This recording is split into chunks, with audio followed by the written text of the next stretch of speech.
से सीखें, आज में जिएं और आने वाले कल के लिए अच्छी उम्मीद रखें, क्योंकि आज जो है बस वही सच है, कल जो होगी वो एक उम्मीद होगी। और अपने कल को बेहतर बनाने के लिए सबसे बेहतरीन काम जो हम कर सकते हैं वो ये है कि अपने आज को बेहतर बनाएं।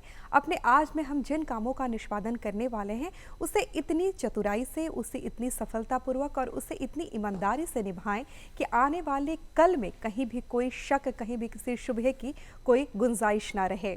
नमस्कार, मैं हूं तन्वी और अपने सभी दर्शकों का करती हूं दिल से स्वागत, इस्तकबाल, अभिनंदन आपके अपने पसंदीदा कार्यक्रम बिहार बिहान में। और बिहार बिहान का आज का ये अंक बेहद ही खास, क्योंकि आज एक बहुत ही महत्वपूर्ण विषय पर हम चर्चा करने वाले हैं। ज़रूर उसके बारे में आपको बताएंगे, लेकिन उससे पहले हम आपको लिए चलते हैं अपने कार्यक्रम के पहले चरण में, जिसमें हम आपको रूबरू कराते हैं एक अच्छी सी बात से, एक अच्छे से विचार से, जिसे अगर आप सुबह सवेरे सुने और उसे अपने दिन में, अपनी ज़िंदगी में शुमार करें तो आपकी ज़िंदगी और भी बेहतरीन हो जाएगी। तो आइए देखते हैं हमारा पहला सेगमेंट, आज का सुविचार।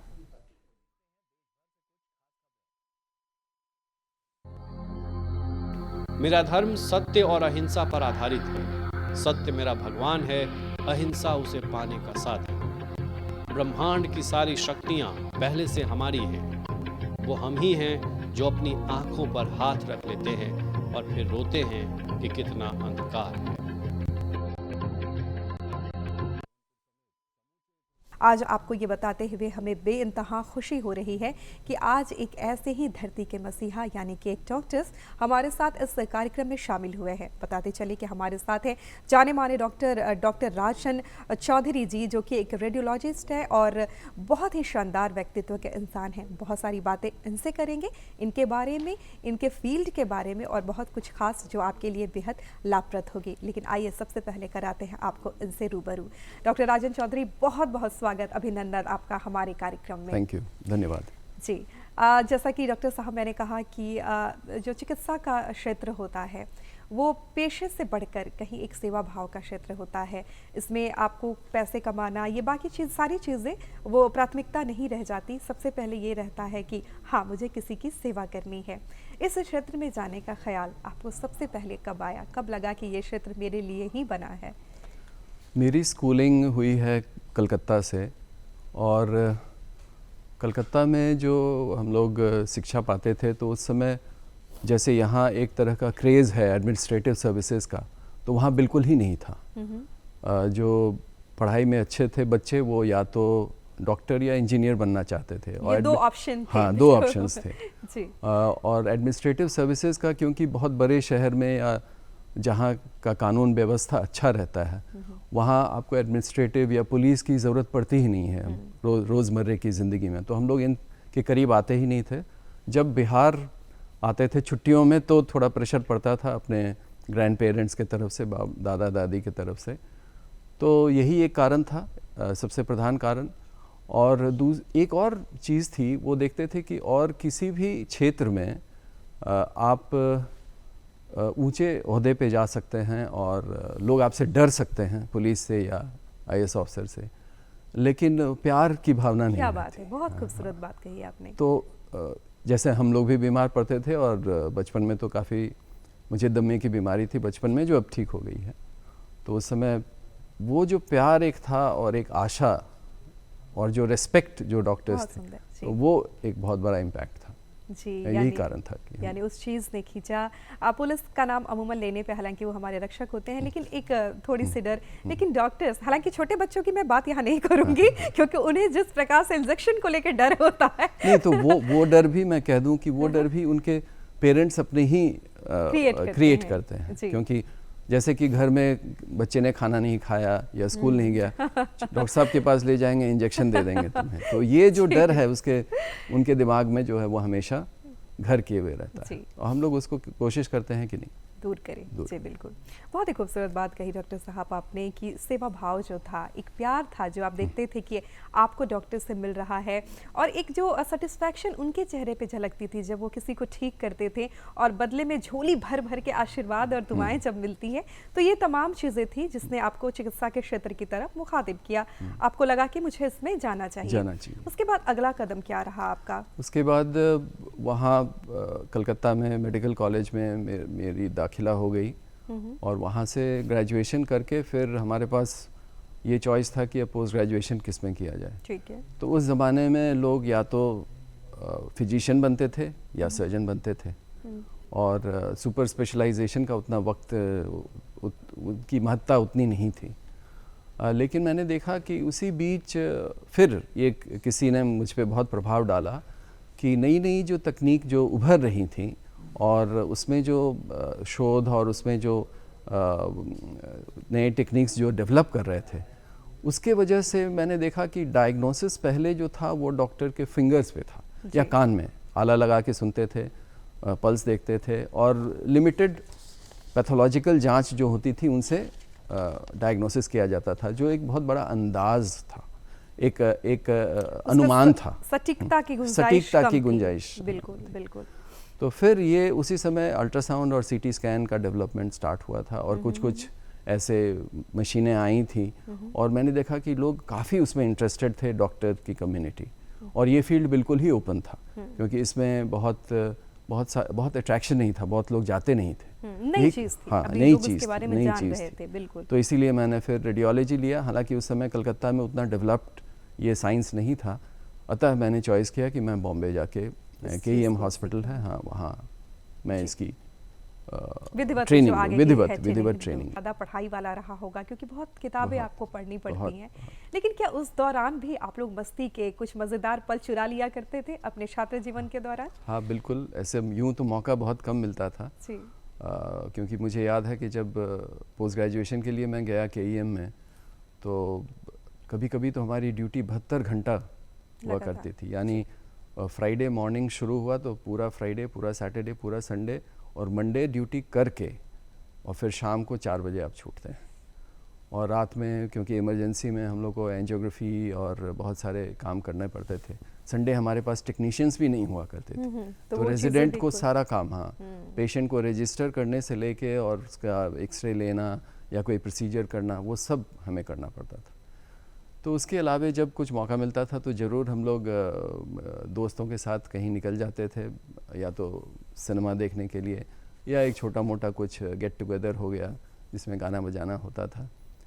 उस दौरान तो मैं कोई ख़ास गाना वाना नहीं गाया करता था, लेकिन हमारे बीच में थे एक जो गिटार अच्छा बजाते थे और वो गाना गाते थे जी। टाटा मेमोरियल में कैंसर सर्जन थे वो बंगाल से ही थे, कलकत्ता से, तो उनके गाने सुनने को मिलते थे। नहीं, आपकी परवरिश जो है वो कलकत्ता से हुई है, हाँ। और वो जो है वहाँ मैं मान ही नहीं सकती कि आप रहे हो और आपने गाना नहीं सीखा हो। क्योंकि वहाँ तो नहीं। जी सीखा, एक गुनगुनाने की वो माहौल ही इतना खूबसूरत है उधर का कि लोग कला के प्रति एक स्वाभाविक जुड़ाव हो जाता है। तो सुबह का वक्त है और आपने गीत संगीत की चर्चा की है, तो हम जरूर चाहेंगे इस वक्त में अगर हमारे दर्शकों को आप कुछ गुनगुना के सुनाना चाहें तो वो क्या होगा? मैं कोशिश करता हूँ। जरूर। मैं देख के ही गाऊंगा, क्योंकि ऐसा ना हो कि टेलीविजन पे मैं शब्दों को भूल जाऊं। नहीं बिल्कुल कोशिश करता हूं कि सुर में रहे। जरूर। पंथी हूँ मैं उस पथ का, अंत नहीं जिसका, आस मेरी है जिसकी दिशा, आधार मेरे मन का।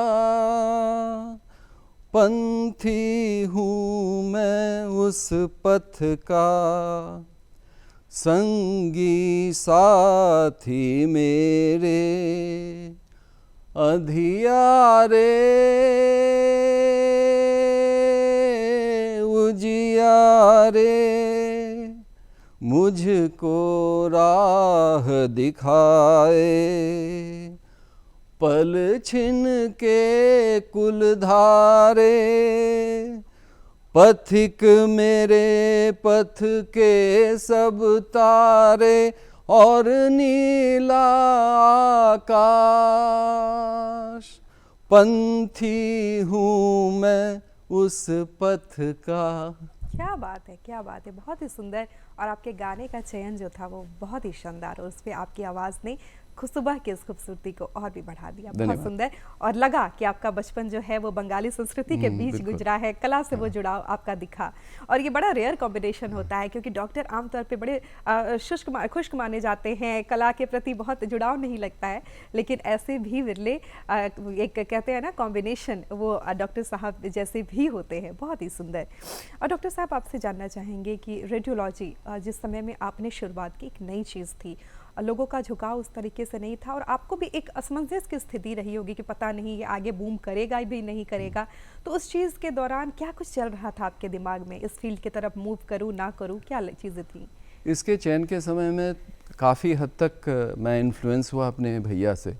हालांकि वो फिजिशियन बन रहे थे, उन्होंने एमडी किया जनरल मेडिसिन में, एमआरसीपी करके अब वो इंग्लैंड में रहते हैं, वहीं कंसल्टेंट हैं।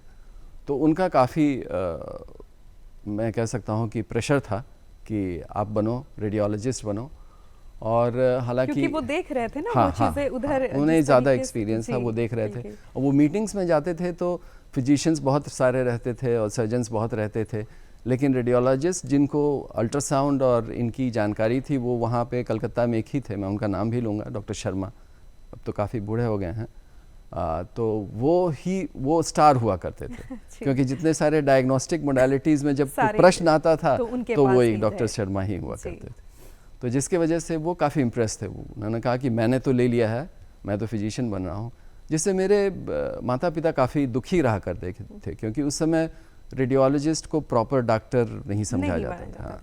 जिसके गले में आला नहीं है या जिसके हाथ में वो स्कैल्पेल नहीं है वो डॉक्टर नहीं माना जाता था। लेकिन अब तो खैर पूरी चीज़ें बदल गई। बिल्कुल, अब वो चीज़ें तो इसे वो स्टॉक मार्केट की तरह जैसे आप आगे का चढ़ाव जो है वो हम लोगों ने गेस कर दिया।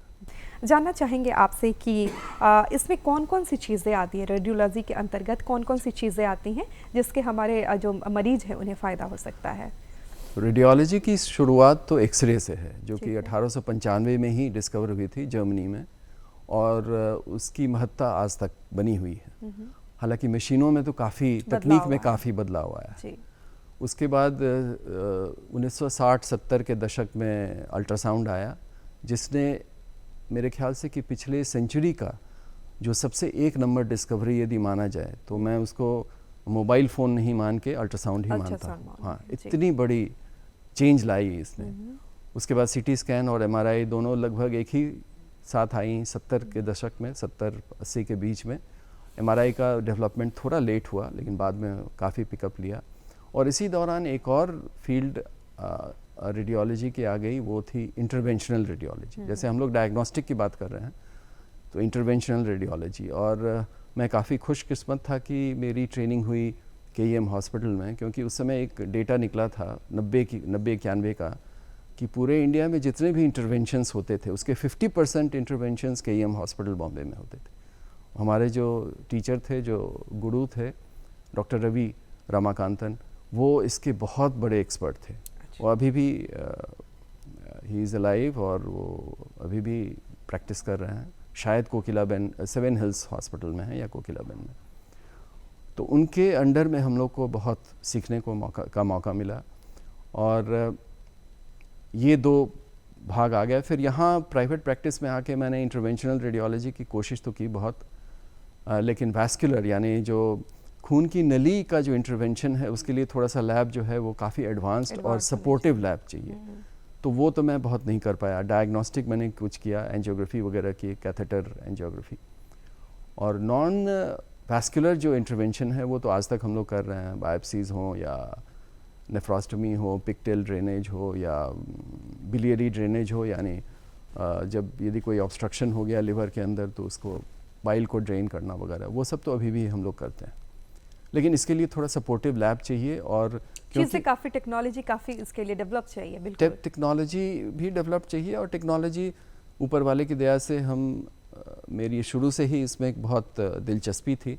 और मैं कह सकता हूँ कि पूरे इंडिया में जो भी टेक्नोलॉजी लॉन्च होती है वो लगभग उसी टाइम या उसके पहले मैं लॉन्च करता हूँ। क्या बात है। हाँ, जैसे क्योंकि मुझे याद है 2010-11 में हमने एक एक्सरे सिस्टम लिया था जिसे मुख्यमंत्री नीतीश कुमार जी ने इनॉग्रेट किया था। तो वो जी कंपनी की थी वो, और पूरे इंडिया की वो पहली मशीन थी जिसमें एक्सरे का जो डोज था पेशेंट को उसमें 90% रिडक्शन, वो ट्रू डिजिटल है। और उसमें यदि किसी और मशीन में आप 100 एक्सरे देते हैं तो उसमें सिर्फ 10 में उससे अच्छी तस्वीर आप ले सकते हैं। और इसके साथ साथ उसमें और भी बहुत सारी चीज़ें थी, फीचर्स थे, बहुत सारे फीचर्स थे, जैसे कि शरीर के आधे भाग का या 2/3 भाग का एक साथ हम लोग एक्सरे ले सकते हैं। उससे ऑर्थोपेडिक्स में बहुत फ़ायदा होता है, जिसका स्पाइन टेढ़ा हो या पैर छोटा बड़ा हो, एक साथ दिख सकती हैं वो तो अच्छा, तकनीक के मामले में तो हम लोग हमेशा से और अभी भी आगे बहुत ही बढ़िया। और एक चीज़ जानना चाहेंगे, अभी आपने बात की डिजिटल एक्सरे। हाँ, डिजिटल एक्सरे। तो आखिर ये डिजिटल और नॉन डिजिटल एक्सरे क्या है, क्या डिफरेंस होता है दोनों में? पहले क्या हुआ करता था, हम लोग एनालॉग एक्सरेज करते थे, यानी एक्सरे मशीन हुई, मरीज़ रहा, और मरीज़ के नीचे या टेबल के अंदर हम लोग एक कैसेट रखते थे, उसमें फिल्म रहता था जी। फिल्म पे जब एक्सरे पड़ा, उस पर तस्वीर आई, उसको हम लोग डार्क रूम में लेके गए, डेवलप किए, वॉश किए, फिक्स किए, फिर वॉश करके सुखा करके फिर उसकी रिपोर्टिंग होती थी। ये एनालॉग सिस्टम था। अर्ली 2000 में या लेट 90s अर्ली 2000 में एक कंप्यूटेड रेडियोग्राफी करके आया, CR सिस्टम, जिसको हम लोगों ने गलती से डिजिटल एक्सरे कहा, वो डिजिटल था नहीं था। तो CR में सारी चीज़ें वही थी, लेकिन वो फिल्म के बदले उसमें एक स्क्रीन हुआ करता था, और उस स्क्रीन में एक आपको टेम्पररी एक फ़ोटो बनता था, उसको वापस हम लोग डालते थे एक मशीन में, डिजिटाइज़र में, वो उसको निकाल के उसके लेटेंट इमेज को रीड करता था, फिर उसको मिटा देता था, और उस लेटेंट इमेज को फिर हम लोग ये करके एडजस्ट करके और देते थे। शुरू में तो मैंने भी ये सिस्टम लिया, लेकिन बाद में मुझे पता चला कि इसमें रेडिएशन का डोज जो है वो ज़्यादा देना पड़ता है। हाँ, क्योंकि आपको क्वालिटी लाने के लिए, क्योंकि एनालॉग सिस्टम देखने में इनएफिशिएंट था, लेकिन था नहीं, काफ़ी एफिशिएंट सिस्टम था, तो उसमें ज़्यादा डोज पड़ता था।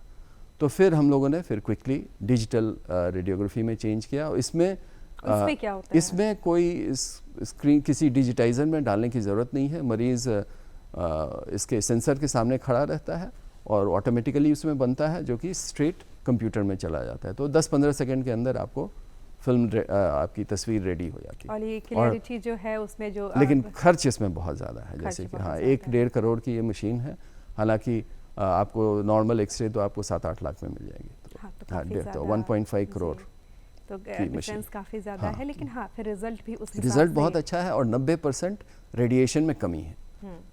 तो ये सारी चीज़ें हैं जिसने उसे उसकी कीमत में इजाफा किया है। और जानना चाहेंगे आपसे कि CT स्कैन को लेकर जब कोई जाता है तो अभी भी हमारे समाज में कई तरह की भ्रांतियां हैं, और एक आप डॉक्टर हैं, ऐसे में हम ज़रूर आपसे जानना चाहेंगे कि किस तरह की चीज़ें हमारे जो मरीज़ होते हैं उनके मन में चल रही हैं, और किन बातों को बिल्कुल दूर करना चाहिए।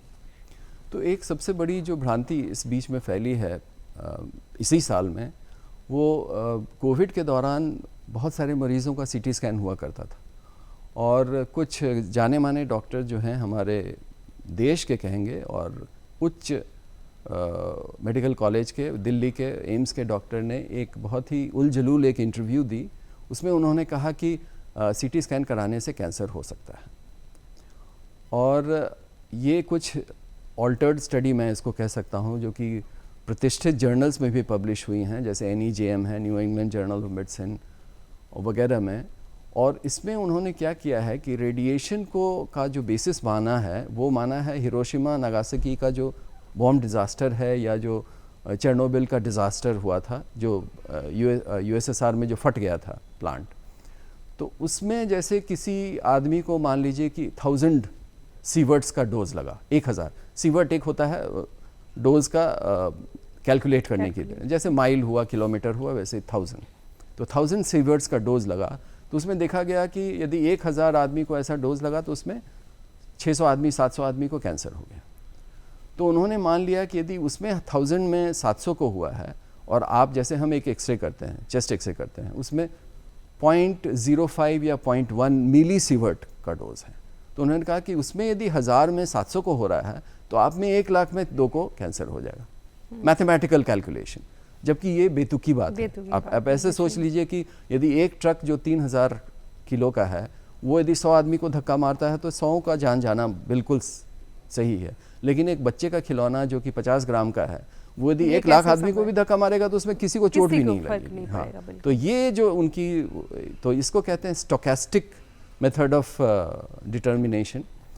हाँ, एक है ये जब हेवी डोज में पड़ता है, जैसे कि कैंसर ट्रीटमेंट में रेडिएशन दिया जाता है, या किसी डिज़ास्टर में जो है जहाँ कि एक बार में 100 मिलीसीवर्ट से ज़्यादा डोज यदि पड़ता है तो उसकी कुछ हो सकते हैं कैंसर के चांस। लेकिन किसी भी रेडियोलॉजिकल प्रोसीजर में 20-25 मिलीसीवर्ट से डोज ज़्यादा नहीं पड़ता है। सबसे ज़्यादा पेट सीटी में पड़ता है, उसमें भी 20-25 मिलीसीवर्ट पड़ता है। इंटरवेंशन में क्या है कि कभी कभी जिस पेशेंट का बार बार इंटरवेंशनल रेडियोलॉजी ट्रीटमेंट हम लोग करते हैं, तो मान लीजिए कि साल में हम लोग 2 बार 3 बार करके कर रहे हैं या बहुत बार कर रहे हैं, उसमें ये पॉसिबल है कि कभी रेयरली हम लोग 50-100 मिलीसीवर्ट का डोज दे सकते हैं।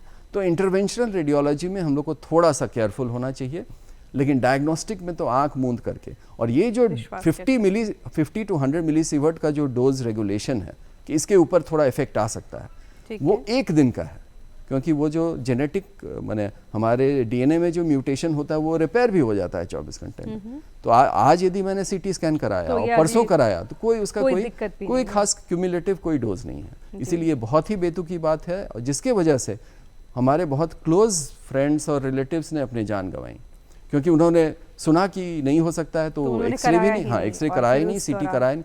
फिर जब बिल्कुल ऑक्सीजन सैचुरेशन गिर गया 70-75 हो गया, तब आए सिटी कराए तो पूरा लंग इन्वॉल्व था, बच नहीं पाया। ऐसे 2-3 केस हुए हमारे साथ। इसके अलावा और क्या चीज़ है जिससे लोगों को लेकर गलत अवधारणा है, जिसे आप चाहते हैं कि लोग अपने दिमाग से निकालें? एक और है जैसे अजन्मे का बच्चे का जांच, तो उसमें रेडिएशन जो है वो तो सेफ नहीं है, क्योंकि अजन्मे बच्चे का जो है वो डेवलप कर रहा है ऑर्गन्स, तो उसमें कुछ परेशानी हो सकती है। लेकिन उसमें भी यदि पहले फर्स्ट ट्राइमेस्टर 12 वीक्स के बाद यदि एक्सरे रेडिएशन पड़ता है तो उतना कोई इफेक्ट नहीं है। हालांकि उसमें एक्सरे संबंधी जितने भी जांच है उसको अवॉइड करना चाहिए। उसमें 2 चीज़ हम लोग कर सकते हैं। एक तो है कि अल्ट्रासाउंड बिल्कुल सेफ़ है, हम लोग हज़ारों बार अल्ट्रासाउंड कर सकते हैं।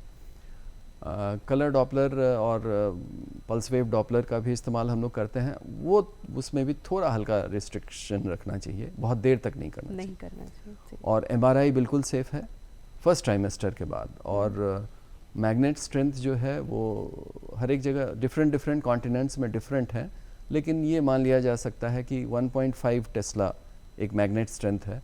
वहाँ तक अजन्मे बच्चे का फीटल एमआरआई हम लोग कहते हैं, तो फीटस का एमआरआई भी होता है, वो भी सेफ़ है। तो हम लोग एक्सरे को थोड़ा अवॉइड करें, सीटी को अवॉइड करें। और अजन्मे बच्चे के लिए अल्ट्रासाउंड बहुत सेफ़ है, एकदम सेफ़ है 100%, और एमआरआई भी बिल्कुल सेफ़ है। लेकिन फर्स्ट ट्राइमेस्टर में हम लोग एमआरआई नहीं करते हैं, क्योंकि हमारे पास इन्फॉर्मेशन भी कम है और बच्चा बहुत छोटा है, तो उसमें एमआरआई में उतना इन्फॉर्मेशन नहीं आता, इसलिए उसकी ज़रूरत नहीं है। जी, यानी ये सारी चीज़ें हैं। तो अगर आपको इन चीज़ों को लेकर कोई भ्रांतियां हैं तो अभी एक्सपर्ट डॉक्टर बता रहे हैं, आप इनकी बात सुने और भ्रांतियों को नज़रअंदाज करें। कोरोना काल की बात करें तो रेडियोलॉजी ने कमाल का काम किया है, क्योंकि जिस तरीके से लंग हमारे इफेक्टेड हो रहे थे, इसमें इन चीज़ों ने ही बताया कि स्थिति कहाँ तक सही है या चीज़ें कहाँ तक बिगड़ी हैं। इस काल के दौरान रेडियोलॉजी को लेकर आप क्या कहना चाहेंगे? मेरे ख्याल से इस 1 साल 1.5 साल में जितना हम लोगों ने काम किया उतना शायद मैंने अपने रेजिडेंसी के दौरान काम किया था। और ये जो सेकेंड पीक जो आया था अप्रैल महीने में, तो उस समय मैं एक फ़ोटोग्राफी वर्कशॉप में गया हुआ था कलकत्ता, वहाँ से वापस आया तो हम दोनों को, मुझे और मेरी पत्नी डॉक्टर ममता मिश्रा, हम दोनों को हो गया कोरोना। और लेकिन ऐसी स्थिति थी कि एक दिन में 50-50, 60-60 पेशेंट हमारे पास पॉजिटिव थे, और उनको सीरियस भी थे, उनको रिपोर्ट भी तुरंत चाहिए था, और डर के वजह से कुछ हमारे स्टाफ भी नहीं आ रहे थे। और चूँकि हमें खुद हो गया था तो हम लोग भी मरीज़ से मिल नहीं पाते थे। लेकिन रेडियोलॉजी का एक जो अंग है कि आप पेरीफेरी मैंने पेशेंट से अलग बैठ करके भी उनका रिपोर्ट कर सकते हैं, क्योंकि इमेजेस तो सारे आपके साथ हैं। और सिर्फ यही नहीं, चेन्नई, बम्बई, कलकत्ता, कश्मीर, जहाँ मेरे जान पहचानी लोग थे या मेरे संबंधी के संबंधी थे या जान पहचानी के जान पहचानी थे, क्योंकि स्कैन्स बहुत हो रहे थे लेकिन डॉक्टर्स भी तो बीमार थे या उनकी इतनी कैपेसिटी नहीं थी। मान लीजिए किसी डिपार्टमेंट में 1 है डॉक्टर जिसको कि अल्ट्रासाउंड भी करना पड़ रहा है, एमआरआई भी कर रहे हैं, और यदि सीटी स्कैन 70-80 हो रहे हैं तो उनका रिपोर्ट देने में भी तो उन्हें वक्त लगेगा, वक्त बिल्कुल। लगेगा 2-3 दिन, और पेशेंट सीरियस हैं। तो मेरे पास वो इमेजेस भी आते थे और मैं खुद भी बीमार था और उन इमेजेस को भी मैं रिपोर्ट देखता था, करता रिपोर्ट करते थे, तो बिल्कुल। वो एक बहुत ही अच्छी अनुभूति हुई, और सचमुच फिर से मुझे लगा अपने रेजिडेंसी डेज के बाद कि मैंने बहुत ही यूज़फुल काम किया, बहुत ही यूज़फुल काम किया। क्या बात है, ये बड़ी अच्छी चीज़ कही। और यही एक बात फिर से मैं दोहराना चाहूँगी कि जो चिकित्सा का क्षेत्र है वो सेवा भाव का क्षेत्र है।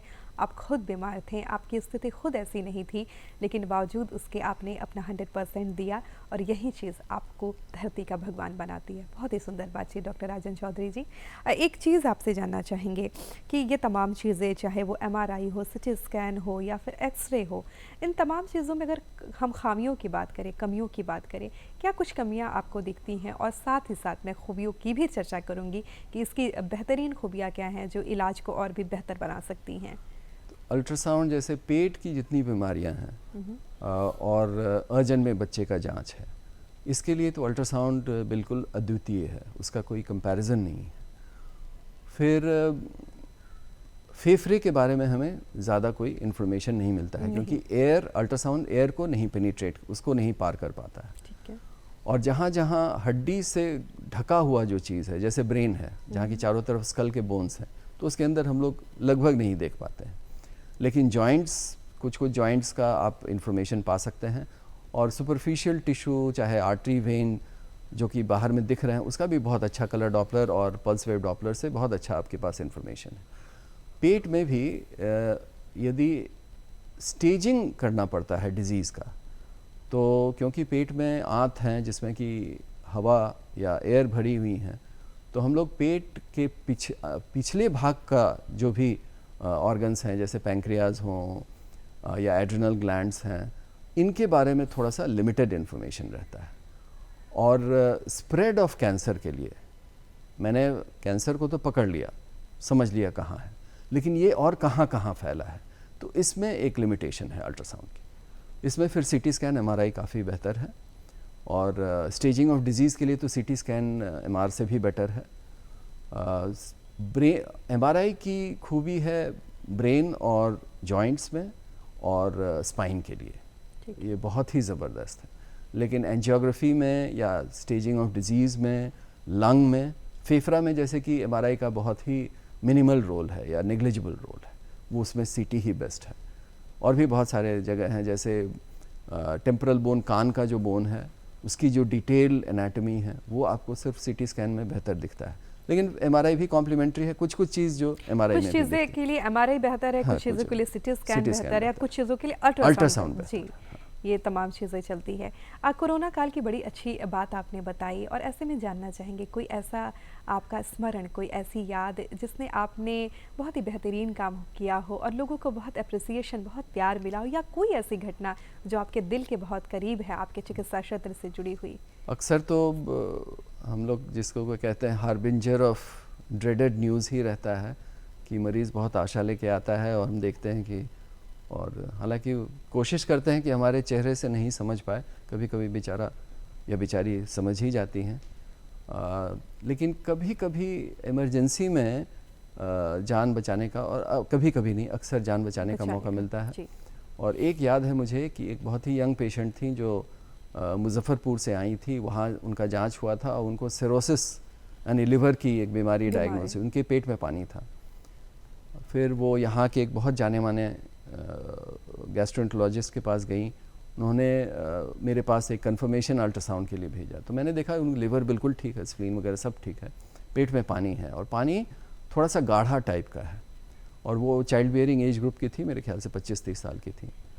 तो फिर मैंने देखा कि उनके ओवरी के पास एक छोटा सा हेमरेज का एक क्लॉट था, हेमेटोमा था, और मैंने हिस्ट्री लिया, फिर दोनों को कोरिलेट किया और मैंने एक डायग्नोसिस किया एक्टोपिक प्रेगनेंसी, जहाँ की प्रेगनेंसी जो है वो यूट्रस में नहीं हो के बाहर हो जाती है और वो फट जाती है, और फटने से फिर रक्त का जो प्रवाह होता है, रिसाव होता है, उसके वजह से जान भी जाती है, और बहुत ही इमरजेंसी, बहुत क्रिटिकल कंडीशन है। तो ये मैंने बिल्कुल ही उलट दिया डायग्नोसिस को, कहाँ सिरोसिस और कहाँ सीधे एक्टोपिक प्रेगनेंसी।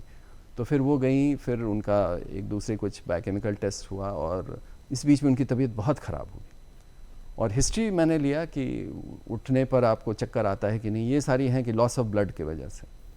और फिर 4-5-6 दिन के बाद उनकी मुलाकात मेरी पत्नी से एक कपड़े के एग्जीबिशन में हुई और उन्होंने उनको पहचान लिया और वो इतनी खुश थी कि आपने जान बचाया मेरा। बिल्कुल बिल्कुल। तो ये जो है छोटी छोटी चीज़ें वाकई, और इस सारी चीज़ों से सबसे कीमती हो जाती है जान, और अगर उसकी कोई रखवाली करता है, उसकी कोई रक्षा करता है, तो वो इंसान तो वाकई देवतुल्य हो जाता है। कह सकते हैं कि बहुत ही शानदार काम किया चिकित्सा के क्षेत्र में आपने, अपना जो भी वक्त दिया है। लेकिन बहुत कुछ चीज़ें ऐसी चल रही होंगी जो आप चाहते हो कि और शामिल हो, और नई चीज़ें मैं करूँ, या कुछ ऐसा ख़ास जो आप आने वाले दिनों में करना चाहते हैं, वो क्या होगा? एक तो मैं चाहूँगा कि थोड़ा सा है डॉक्टर्स के प्रति एक सोसाइटी का एक थोड़ा सा बैड इम्प्रेशन हो गया है, और जिसका कारण है पहले के हमारे समय के चिकित्सा था वो इंडिविजुअल बेस्ड होता था, जहाँ की चीज़ें हमारी कंट्रोल में हुआ करती थी। अब जैसे दूरदर्शन है या रिलायंस कंपनी है, वैसे हॉस्पिटल्स भी अब कॉर्पोरेट हॉस्पिटल्स हो रही हैं, जहाँ डॉक्टर्स का रोल ट्रीटमेंट में बहुत बड़ा है लेकिन बिलिंग में बहुत छोटा रहता है।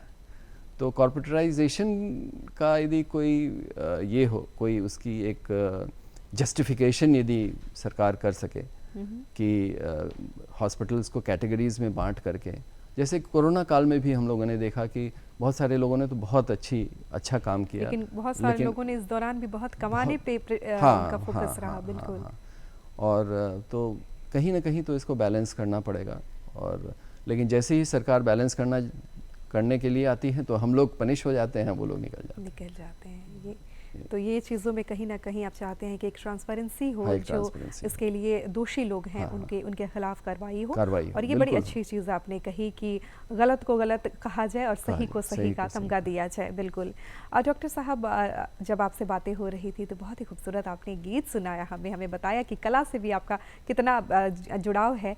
लेकिन उसके साथ साथ अगर कुछ और शौक की हम बात करें, क्या कुछ करना पसंद करते हैं आप? एक तो मैं कोशिश करता हूँ कि फिट रहूँ, जिसके लिए मैं कोशिश करता हूँ रोज़ ही एक्सरसाइज करूं। और इस बीच अब तो दूसरे खेल को खेलने में थोड़ी दिक्कत है, तो मेरे एक फ्रेंड हैं डॉक्टर प्रसून, उनके साथ उनके इन्फ्लुएंस से मैं कोशिश कर रहा हूं कि गोल्फ खेलना सीखूं। क्या बात है।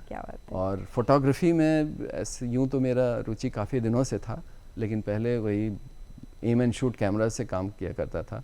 पिछले 10 साल से मेरे पास प्रोफेशनल कैमरा है, अभी तो मिररलेस भी है और अच्छे लेंस हैं। तो मैं कोशिश करता हूँ कि जहाँ भी जाता हूँ अच्छी तस्वीरें खींचूँ और सीखने की कोशिश करूँ। क्या बात है। ये सारी चीज़ें जो हैं उसने आपके व्यक्तित्व को और भी खूबसूरत बना दिया है। बिल्कुल विरोधाभासी चीज़ें हैं, लेकिन आपके साथ एक साथ आई हैं तो ये चीज़ें आपको और भी बेहतरीन बना रही हैं। चलते चलते वक्त की कमी है, हमारे दर्शकों को कोई अंत में आप संदेश देना चाहें, क्या कहना चाहेंगे? मैं एक ही कहूँगा कि गूगल बाबा से थोड़ा डरें, गूगल बाबा पर ज़्यादा विश्वास ना करें, अपने डॉक्टर का सही चयन करके अपनी पूरी आस्था उनमें बनाए रखें। जी डॉक्टर साहब, आज आप यहाँ आए और अपना कीमती वक्त दिया, इतनी ज्ञानवर्धक बातें हमारे दर्शकों तक पहुँचाई, उसके लिए आपका हृदय से धन्यवाद। बहुत बहुत शुभकामनाएं आपके भविष्य के लिए। तो दर्शकों, आज हमारे साथ ही डॉक्टर राजन चौधरी, जाने माने रेडियोलॉजिस्ट, और बहुत ही शानदार बातें इनसे हुई। लेकिन दर्शकों, हमारे लिए उससे भी खास पल ये है जब आपके प्यार से पगे पत्र हम तक पहुंचते हैं, और उन पत्रों को हम तक पहुंचाने के लिए बेहद ज़रूरी हमारा पता हो आपके पास। तो फटाफट उठाएं कागज़ और कलम और नोट करें हमारा पता।